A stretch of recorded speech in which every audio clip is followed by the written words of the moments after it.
begin training your dog to wear a muzzle, I find it easiest to start with something else like a mug or something like that. It's also a really good way of helping to build confidence, because we're actually going to teach them to put their nose in a thing.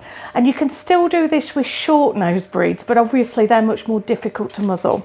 So what I'm going to do with Hattie, I'm going to put the mug behind my back.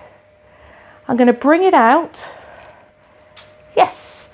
And she's going to put her nose into it. And I've marked that. Now, obviously, your dog might not do that at first. So what we might do is, when I bring it out, yes, there I just rewarded a movement towards the mug. You might not even get that. You might need to mark and reward just a look at the mug. Just be really careful with your marker. Make sure you're snappy with your yes, and then you follow up with the reward. Yes. And she's doing really well at that. The next step we want to do is really to increase the duration. So this time, I'm not going to reward the first time she puts her nose in the mug. I'm going to wait for her to take it out and put it in again. Yes. And you can see what happened then. She put her nose in. I didn't mark it. She looked at me, went, hang on, are you broken? Look what I just did, and put her nose in again. So I could mark and reward that.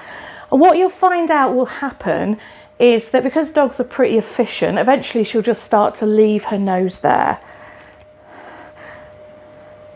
Yes, good girl. So once you've got a reasonable amount of duration with a different object, you can start mixing with different objects to give her a bit of novelty training as well.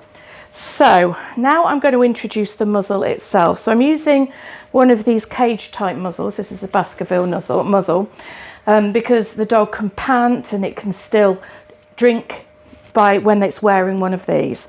I'm going to hold all the bits of strap out of the way and do exactly the same again.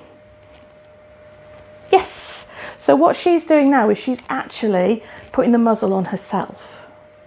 Let's do that again. Yes. And once you've built up a really positive association and you've got a reasonable amount of duration with the muzzle, then you can start, yeah, I know she likes doing this, you can start moving the straps. So now I can have the straps out. Yes, good girl. Let's try that again.